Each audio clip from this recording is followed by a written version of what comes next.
প্রণয়ের অমল কাব্য লেখক সোহাগ গল্পের সপ্তম অংশ। ইরফান পাশ কাটিয়ে যেতে নেয়। মায়েরা তখন নই বসা থেকে কোনো রকমে উঠে দাঁড়ালে ব্যালেন্স হারিয়ে ঠাস করে ইরফানের বুকে ঢলে পড়ে। পড়ে যাওয়ার ভয়ে দু হাতে ইরফানের বুকের কাছে শার্ট শক্ত করে আঁকড়ে ধরে। ইরফান রেগে তাকায় মায়রার দিকে। মায়েরা কাঁদো কাঁদো মুখ করে ইরফানের দিকে তাকিয়ে বলে, বিশ্বাস করুন, আমি ইচ্ছা করে পড়িনি। আমার পায়ে কি যেন হয়েছে, দাঁড়াতে পারছি না। ইরফান মায়রার কথা কানে নিল না। ডান হাতে মায়রাকে ধাক্কা দিল। মায়রা ঠাস করে আবারও পড়ে যায়। পড়ে গিয়ে ও মাগো বলে ওঠে। ইরফান তীক্ষ্ণ চোখে একবার মায়রার দিকে চেয়ে পাশ কাটিয়ে যেতে নিলে তার পাশ দিয়ে জাহিদ মায়রার দিকে এগিয়ে গিয়ে বলে, আরে মায়রা, কি হয়েছে তোমার?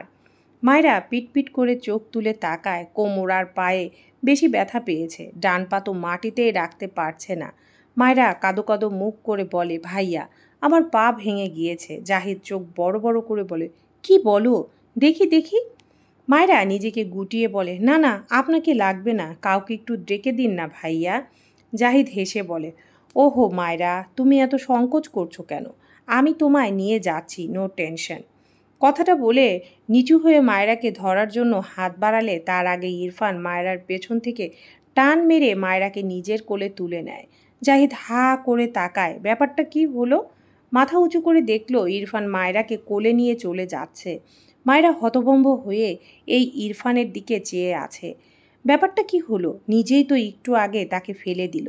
রেগে ইরফানের বুকে ঠেলে বলে, ছাড়ুন আমায়। কোথায় ফেলতে যাচ্ছেন? ছাড়ুন বলছি।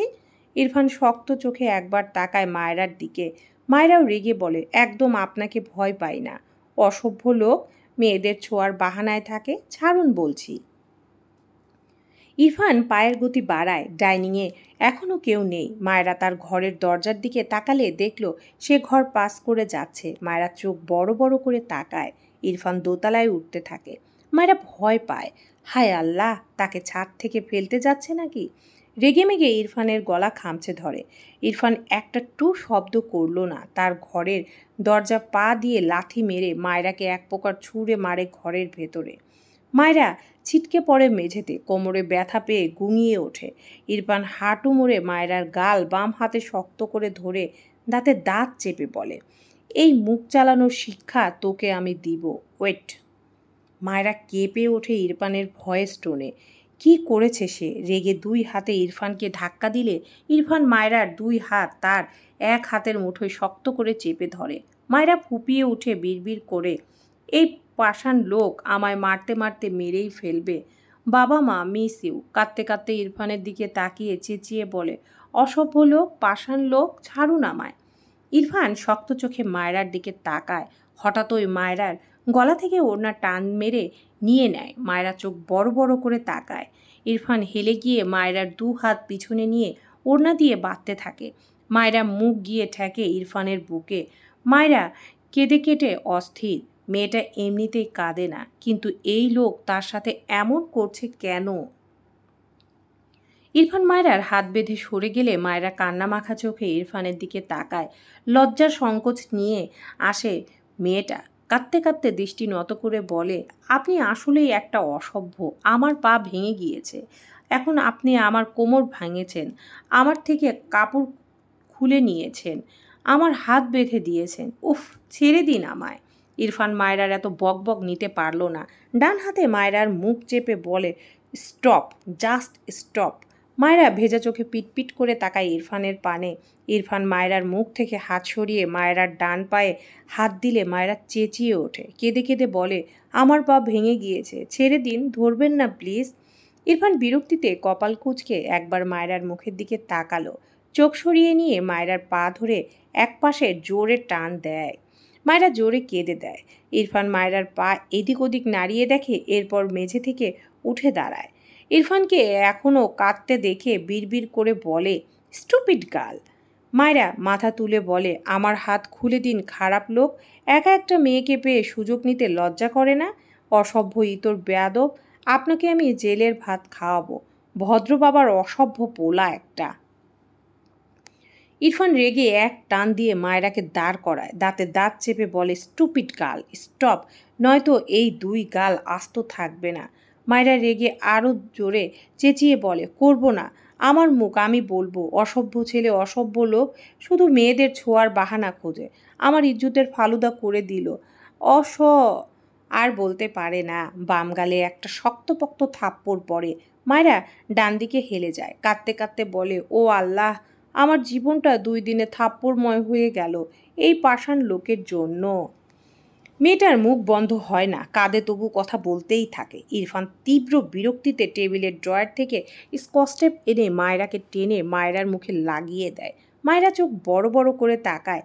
ইরফান তার কাজ শেষ করে চোখ বুজে দীর্ঘশ্বাস ফেলে, এগিয়ে গিয়ে দরজা লক করে দেয়। এরপর গায়ের টি শার্ট খুলে ছুঁড়ে ফেলে ওয়াশরুমে চলে যায়। মায়রা ইরফানের যাওয়ার দিকে তাকিয়ে উম উম করে। অসহায় চোখে একবার নিজের দিকে তাকায়, আরেকবার বন্ধ দরজার দিকে। এগিয়ে এসে বিছানার উপর বসলে কেমন দেবে যায়। মায়েরা ভয় পেয়ে দ্রুত দাঁড়িয়ে যায়, ভুরু কুচকে তাকায়। এই বিছানায় এমন নরম কেন, অদ্ভুত। হঠাৎ দ্রাণ পা তুলে এদিক ওদিক নাড়ায়। এই পায়ে তো ব্যথা পেয়েছিল, এখন ব্যথা লাগছে না কেন? ইরফান পা জোরে টান দিল, এরপরেই তো দাঁড়িয়ে আর কোনো প্রবলেম হলো না। মায়েরার মনে পড়ে কাঁটা দিয়ে কাঁটা তুলতে হয়। মায়েরা বাধা মুখে মনে মনে বিড়বিড় করে, ব্যথা দিয়ে ব্যথা সারিয়ে সেই অসভ্য লোকটা। ঘরের চারপাশে তাকায়, ঘরে সবগুলো পর্দা টানা, হালকা দূরের আলো ঘরে এসেছে। মায়েরার কেমন দম বন্ধ লাগলো। এমনিতেই মেয়েটা গ্রামে বড় হয়েছে, এখানে এসে সবগুলো জানালা খুলে দিয়ে রাখে, তবুও দম বন্ধ লাগে। আর এই ঘরে সব জানালা দরজা লাগানো। মায়েরা বাধা মুখে বিড়বিড় করে, এই প্রতিবন্ধী পরিবেশে থেকে থেকে এই লোকটা অটিস্টিক হয়েও গিয়েছে, মাথায় গন্ডগোল হয়েছে। পেছনে তার ওড়না দিয়ে বাঁধা হাত, বেশ অনেক সময় নিয়ে হাতের বাঁধন খোলার চেষ্টা করলো, হাঁপিয়ে গিয়েছে। ধীরে ধীরে ওড়না ঢিল হয়ে আসে। মায়েরা বুঝতে পারে ওড়নার গিট খুলতে পারবে, মনে মনে খুশি হয়। দু হাত মুচড়ামুচড়ি করতে করতে কিছুক্ষণের মাঝে ওড়না খুলে মেঝেতে পড়ে যায়। মায়েরা খুশিতে ছোটোখাটো একটা লাফ দেয়, দ্রুত মুখ থেকে কস্টেপ খুলে ছুঁড়ে ফেলে। এর মাঝেই ওয়াশরুমের দরজা খোলার শব্দ পেয়ে দৌড় লাগায় দরজার দিকে। এই রুম থেকে বের হতে পারলেই বাঁচে যেন, কিন্তু দুঃখের বিষয় দরজা তো খুলতেই পারছে না। ওয়াশরুম থেকে ইরফান বেরিয়ে আসে, শাওয়ার নিয়ে বেরিয়েছে ইরফান, পরনে তাওয়াল জড়ানো, উদাম শরীর। মায়রাকে দরজার কাছে দাঁড়িয়ে থাকতে দেখে ভুরু কোচকালো। মায়রা দরজা খোলায় ব্যর্থ হয়ে পিছন ফিরে তাকালে চোখ বড় বড় হয়ে যায়। চিল্লিয়ে বলে ওঠে, আস্তাগফিরুল্লাহ, আপনার মতো অসভ্য মানুষ আমি দুটো দেখিনি। আমার ইজ্জত শেষ করে এখন নিজের ইজ্জত লোটাচ্ছেন। ছি ছি ছি। চোখ মুখ কুচকে অন্যদিকে তাকিয়ে চোখ বুজে বলে, যান যান, জামা কাপড় পরে আসুন। ইরফান মায়রার অযৌক্তিক কথায় বিরক্ত হয়, কিছুটা এগিয়ে এসে গম্ভীর গলায় বলে, ইজ্জত শেষ করেছি বলে নিজের মানচিত্র নিজেই মেলে দাঁড়িয়ে আছো, ইডিয়েট। মায়রা চোখ বড় বড় করে তাকায় ইরফানের দিকে। মেঝেতে তার ওড়না পড়ে আছে। ওয়াশরুমের দরজা খোলার শব্দ পেয়ে দৌড় দিয়েছে, একদম খেয়াল নেই। দ্রুত তার খোলা চুলগুলো ভাগ করে দুপাশে আনলো। ইরফান মায়রার দিকে চেয়ে আছে। মায়রা এদিক ওদিক তাকায়। মেয়েটা জীবনে এমন পরিস্থিতিতে এর আগে পড়েনি। এভাবে তো বাইরে যাওয়া যাবে না। মাথা তুলে একবার ইরফানের দিকে তাকালে দেখলো ইরফান তার দিকে চেয়ে আছে। চোখ নামিয়ে তার ওড়নার দিকে তাকায়। মায়রার এবার লজ্জার কান্না পাচ্ছে। তার সব শেষ করে দিল এই বেয়াদব লোকটা। এলোমেলো দৃষ্টিতে এগিয়ে গিয়ে মেঝেতে পড়ে থাকা ওড়না কুড়িয়ে নিজেকে ঢেকে দেয়। এরপর দ্রুত দরজার কাছে এগিয়ে গিয়ে আবারও খোলার চেষ্টা করে, কিন্তু পারে না। পিছন ফিরে কিছু বলতে নিলে একদম তার সামনে ইরফানকে দাঁড়িয়ে থাকতে দেখে ঢোক গিলে নেয়। এই লোকের পুরো শরীরে এত লোম কেন? কথাটা মনে মনে বিড়বিড় করে। মাথা তুলে ইরফানের দিকে তাকালে দেখল ইরফান গম্ভীর মুখে মায়রার দিকে চেয়ে আছে। এই লোকের সব দৃষ্টি ভয়ঙ্কর, একদম খেয়ে ফেলার মতো লাগে। মায়রা দু হাতে দু গাল চেপে ধরে ইনোসেন্ট বানিয়ে বলে, আর একবার মারলে আপনাকে জেলের ভাত খাওয়াবো বলে দিলাম। দেখুন, আমি কোমরে অনেক ব্যথা পেয়েছি, আপনি দুইবার ফেলেছেন আমাকে, পা ঠিক করে দিয়েছেন, কিন্তু সেই উপকার খুবই সামান্য। থাপ্পড়ও মেরেছেন, আমি অর্ধেক ইজ্জত শেষ করে দিয়েছেন। আর একবার মারলে আপনাকে। মায়রার বাক্য শেষ করার আগে ইরফান দরজা খুলে মায়রার হাত ধরে তাকে মৃদু ধাক্কা দিয়ে ঘর থেকে বের করে দেয়। এরপর ঠাস করে দরজা বন্ধ করে দেয়। মায়রা হা করে বন্ধ দরজার দিকে তাকায়, চিল্লিয়ে বলে, জঘন্য, অসহ্য অসভ্য একটা লোক বলে দৌড় লাগায় তার ঘরের দিকে। সিঁড়ি বেয়ে নেমে দৌড়ে তার ঘরের দিকে যেতে নিলে জাহিদ ডেকে বলে, মায়রা তুমি কোথায় ছিলে? জাহিদের কথায় মায়রা দাঁড়িয়ে যায়, হেসে চোখ বড় বড় করে বলে, জমের মুখ থেকে বেঁচে ফিরেছি। ইরফান পরনে প্যান্ট পরে কি মনে করে ঘর থেকে বেরিয়ে আসে। নিচে তাকিয়ে জাহিদকে দেখে পাশে মায়রা শক্ত কণ্ঠে ডাকে, জাহিদ। ইরফানের ডাকে জাহিদ মাথা তুলে উপরে তাকিয়ে বলে, জি ইরফান ভাই, উপরে এসো। ইরফান, দুই ভাই 2 মিনিট দাঁড়াও, আসছি। এরপর মায়রার দিকে তাকিয়ে কিছু বলার আগে আবারও ইরফান অগ্নিঝরা কণ্ঠে বলে, এখনই আসতে বলেছি। হ্যাঁ হ্যাঁ আসছি ইরফান ভাই, 1 মিনিট ওয়েট। কথাটা বলে মায়রার দিকে তাকিয়ে বলে, মায়রা তোমার তো পা ভেঙে গিয়েছিল, দাঁড়িয়ে আছো কিভাবে? ইরফান রাগে বাঘের ন্যায় গর্জিত কণ্ঠে চিৎকার করে উচ্চারণ করে, জাহিদ। মায়রা ভয়ে লাফিয়ে ওঠে। জাহিদ নিজেও থতমত খেয়ে ইরফানের দিকে তাকায়। মায়রা বুকে থুতু দিয়ে বিরক্ত হয়ে পিছন ফিরে মাথা উঁচু করে তাকায়। ইরফানকে মুখ ভেঙচি দিয়ে তার ঘরের দিকে দৌড় যায়। ইরফান দাঁতে দাঁত চেপে মায়রার দিকে চেয়ে রইল, এরপর হনহন করে তার ঘরে যায়। জাহিদ হতাশার নিঃশ্বাস ফেলে উপরে উঠে আসে। ইরফান ভাই কিছু বলবে? ইরফান বেডকুলির দরজার সামনে উল্টো ফিরে দাঁড়িয়েছিল। জাহিদের কথায় পিছন ফিরে তাকায়। জাহিদ ইরফানের দৃষ্টি থেকে ভাবল সে কি কিছু করেছে, আবার ভাবল না, তাদের এই ভাই তো এমনই, নতুন করে আর কি হবে। ইরফান এগিয়ে গিয়ে কাবার্ড থেকে তার সবগুলো শার্ট প্যান্ট বের করে বিছানার উপর ছুঁড়ে ফেলে। জাহিদ ভুরু কুঁচকে চেয়ে আছে। ইরফানের সব কাপড় ছুঁড়ে ফেলা হলে জাহিদের দিকে এগিয়ে এসে শক্ত কণ্ঠে বলে, এগুলো নিয়ে যাও। জাহিদ অবাক হয়ে বলে, কোথায়? আয়রন করাতে। জাহিদ বিছানায় পড়ে থাকা টি শার্ট প্যান্টের দিকে তাকালো। সব নতুন লাগছে, একদম সুন্দরভাবে আয়রন করে রাখা। ইরফানের দিকে তাকিয়ে বলল, কিন্তু এগুলো তো সব আয়রন করা ইরফান ভাই। ইরফান গম্ভীর গলায় বলে, সেকেন্ড টাইম আয়রন করাবো, নিয়ে যাও। জাহিদ মাথা চুলকালো। ইরফান তিক্ত চোখে চেয়ে বলে, রহমত কাকা বা রিতাকে নিবে না, তুমি করিয়ে আনবে। সব শার্ট প্যান্ট আয়রন করানো শেষ হলে তবেই বাড়ি ফিরবে। জাহিদ অসহায় চোখে বিছানায় পড়ে থাকা কাপড় চোপড়গুলোর দিকে তাকালো, আবার ইরফানের দিকে চেয়ে বলল, এতগুলো কাপড় আয়রন করাতে তো অনেক টাইম লাগবে, সারাদিনেও শেষ হবে না ইরফান ভাই। ইরফান নিজের গায়ে একটা ব্ল্যাক শার্ট জড়িয়ে বোতাম লাগাতে লাগাতে গম্ভীর গলায় বলে, নিয়ে যাও।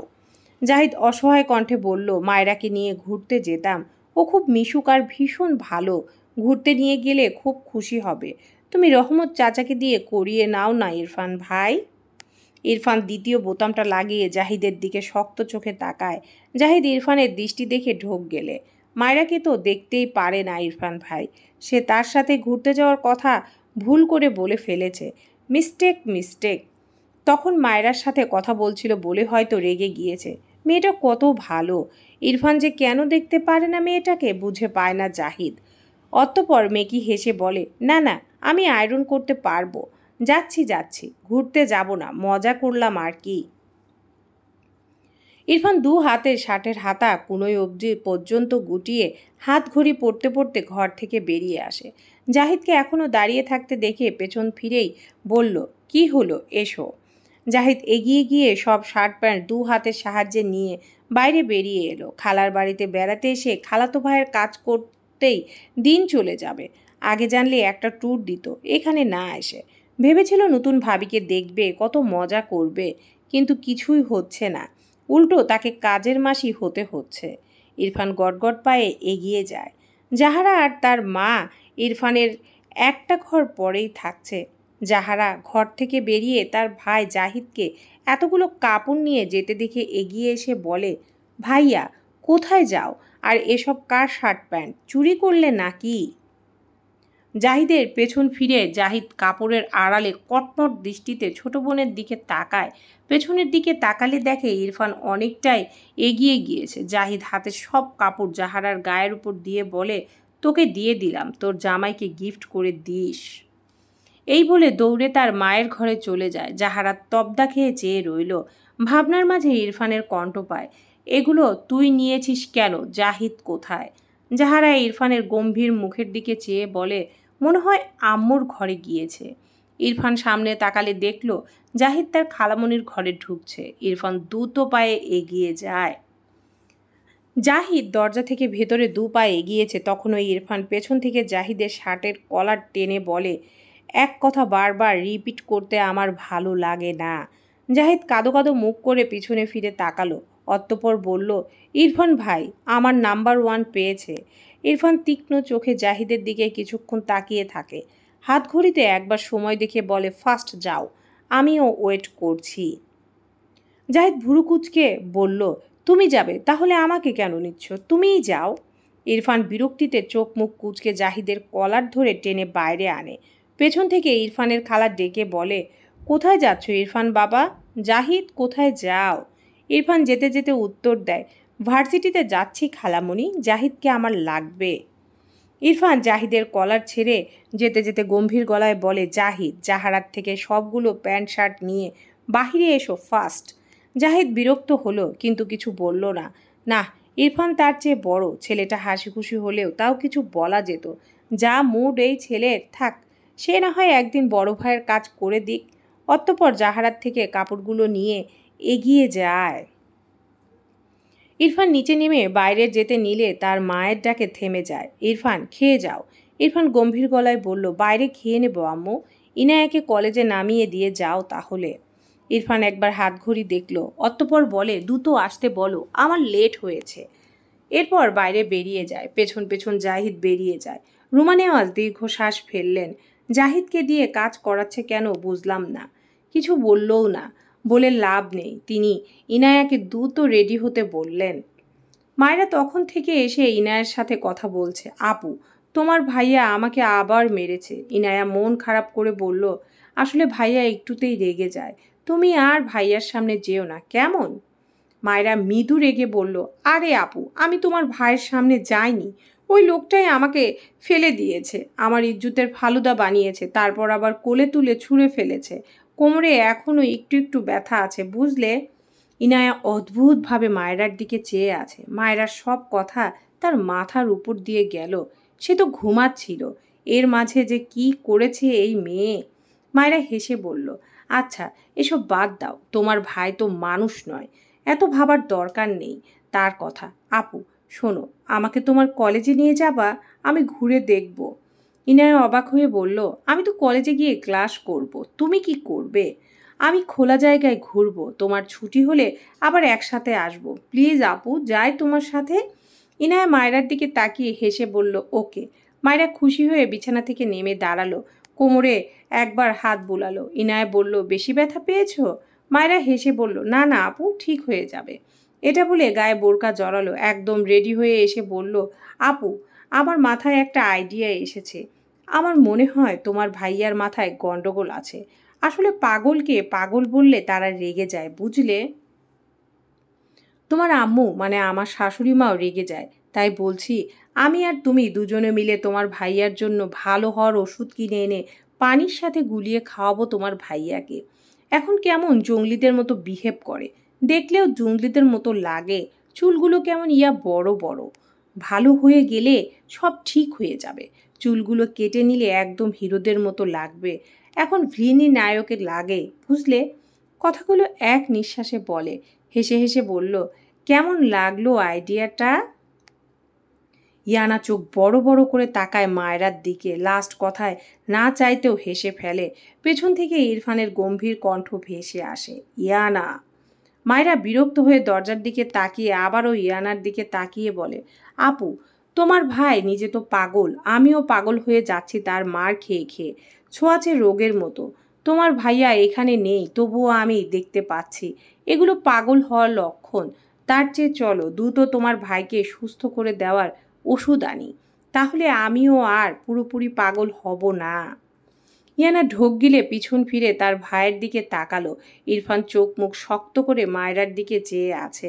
মায়রা আবারও কিছু বলতে নিলে ইয়ানা মায়রার মুখ চেপে বলে, মায়রা, এটা সত্যি সত্যি ভাইয়া, তুমি পাগল হওনি, প্লিজ চুপ করো। মায়রা চোখ বড় বড় করে দরজার দিকে তাকায়, চোখ জুড়ে ভীতি। মুখ থেকে ইনায়ের হাত সরিয়ে বারবার জিভ দিয়ে ঠোঁট ভেজায়। আচ্ছে শেষ। ইরফান রেগে ঘরের ভেতরে প্রবেশ করে চিৎকার করে বলে ওঠে, হাউ ডেয়ার ইউ। মায়েরা ভয়ে লাফিয়ে উঠে দ্রুত ইনায়ের পিছনে লুকিয়ে কাপা কাপা কণ্ঠে চেঁচিয়ে বলে, আপু বাঁচাও, এই জল্লাদের হাত থেকে আমায় বাঁচাও। ইনায়ের নিজের গালে দুটো থাপ্পড় দিতে ইচ্ছে করলো। মায়েরার মুখটাও সংযত হয় না, তার ভাইয়ের রাগটাও সংযত হয় না। এখন সে কি করবে? ইরফান চিৎকার করে বলে, বেরিয়ে এসো স্টুপিড। মায়েরা ভয়ে কেঁদে দেবে প্রায়। এই লোককে দেখে বোঝা যাচ্ছে তার বলা সব কথা শুনে নিয়েছে। এখন তাকে কে বাঁচাবে? মাথাটা একটু বাঁকিয়ে ইরফানের দিকে তাকিয়ে কাপা কাপা কণ্ঠে বলে, দেখুন আমি কিন্তু আপনাকে নায়ক বলেছি, এত রাগার কি আছে? হ্যাঁ, প্রশংসা তো করেছি একটু, বাকিগুলো মিথ্যে মিথ্যে বলেছি, ওগুলো ভুলে যান। ইরফান জ্বলন্ত চোখে মায়রার দিকে চেয়ে আছে। মায়রা ইরফানের দৃষ্টি দেখে ঢোক গিলে চোখ নামিয়ে নেয়। ইরফান এগিয়ে এসে রাগে মায়রার সামনে থেকে ইনায়াকে টেনে সরিয়ে দেয়। ইনায়া ডান দিকে কয়েক পা পিছিয়ে যায়। মায়রা ইনায়ার পিঠের সাথে অনেকটা হেলান দিয়ে দাঁড়িয়েছিল। হঠাৎ করে সামনে থেকে ইনায়া সরে যাওয়ায় মায়রা পড়ে যেতে নেয়। তবে ইনায়ার জায়গায় ইরফান দাঁড়ানোয় মায়রা হেলে গিয়ে পড়ে ইরফানের বুকে। মায়রার আত্মার পানি শুকিয়ে গিয়েছে। মেয়েটা ভয়ে জ্ঞান হারালো বলে ইরফানের বুকেই শরীরের পুরো ভর ছেড়ে দেয়। ইরফান ডান হাত মুষ্টিবদ্ধ করে চোখ বুজে লম্বা শ্বাস টানে। চলবে ইনশাআল্লাহ।